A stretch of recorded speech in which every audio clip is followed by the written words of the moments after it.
बार एक गांव में एक बूढ़ा रहता था। एक समय की बात है, एक गांव में एक बूढ़ा आदमी रहता था जिसका नाम ध्रुव था। वह तरह तरह के पापड़ बनाकर बेचा करता था। ध्रुव का स्वभाव बहुत ही मददगार और अच्छा था। उस गांव में पापड़ बेचने वाला और कोई नहीं था।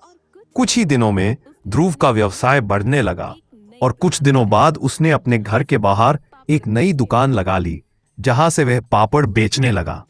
रोज की तरह ध्रुव अपनी दुकान पर पापड़ बेच रहा था। तभी वहां विकास नाम का एक व्यक्ति आया। विकास, पापड़ का एक पैकेट कितने का है? ध्रुव, एक पैकेट 10 रुपए का है बेटा। विकास, ठीक है, मुझे आलू पापड़ का एक पैकेट चाहिए। ध्रुव ने उसे आलू पापड़ का एक पैकेट दिया। विकास ने ध्रुव को 20 रुपए दिए और ध्रुव ने 20 रुपए अपने गल्ले में रखे और विकास को 10 रुपए वापस लौटा दिए। विकास ने देखा कि ध्रुव का गल्ला पैसों से भरा हुआ है। ध्रुव के गल्ले में बहुत पैसा है। किसी तरह मुझे उस गल्ले से पैसा निकालना होगा, लेकिन कैसे? विकास ने सोचा कि वह ध्रुव से पानी के लिए पूछेगा। ध्रुव गल्ला खुला छोड़कर विकास के लिए पानी लेने गया। ध्रुव के आने से पहले मुझे उस गल्ले से पैसे निकालने होंगे। जैसे ही विकास ने अपना हाथ गल्ले की ओर बढ़ाया, तभी ध्रुव वापस आ गया। ध्रुव, विकास, तुम मेरे गल्ले से पैसे क्यों निकाल रहे हो? उन दोनों के बीच कुछ देर बहस हुई और ध्रुव ने कहा, पंचायत तय करेगी कि यह पैसा किसका है। अब मुझे पंचायत में यह बताना होगा कि यह मेरा पैसा है। विकास छोटा है और अगर पूरी पंचायत के सामने वह गलत साबित हुआ तो यह उसके लिए अच्छा नहीं होगा।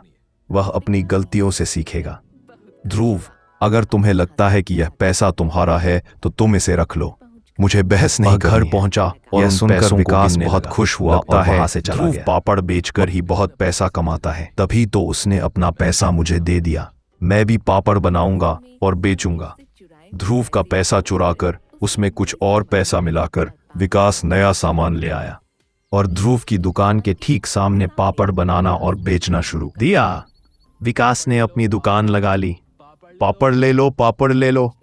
ध्रुव ने देखा कि उसने मेरे ही पैसे से अपनी दुकान मेरी दुकान के ठीक सामने लगा दी है, लेकिन फिर भी जो लोग ध्रुव के ग्राहक थे वे उसी से पापड़ लेते थे, विकास से नहीं।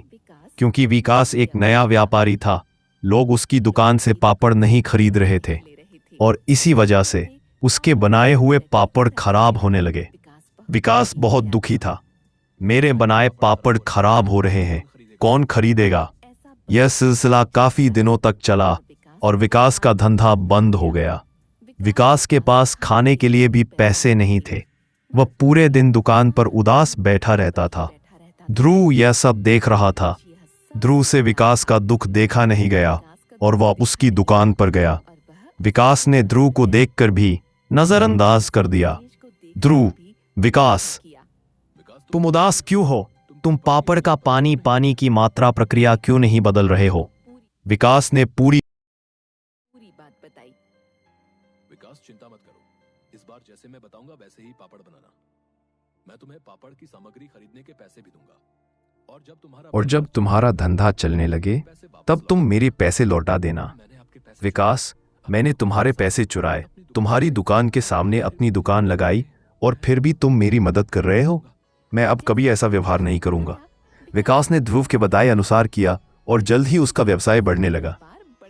विकास ने ध्रुव के सभी पैसे लौटा दिए। विकास, ध्रुव, अब सब कुछ ईमानदारी से करता हूं। तुम्हारी अच्छाई की वजह से आज मैं अच्छे से व्यापार कर पा रहा हूं। आज से मैं तुम्हारी मदद भी करूंगा और आसपास के गांवों में भी पापड़ को मशहूर करूंगा। ध्रुव ने विकास की बात मान ली और पास के गांव में पापड़ बहुत मशहूर हो गए। इससे उन दोनों को बहुत फायदा हुआ और वे दोनों खुशी खुशी रहने लगे।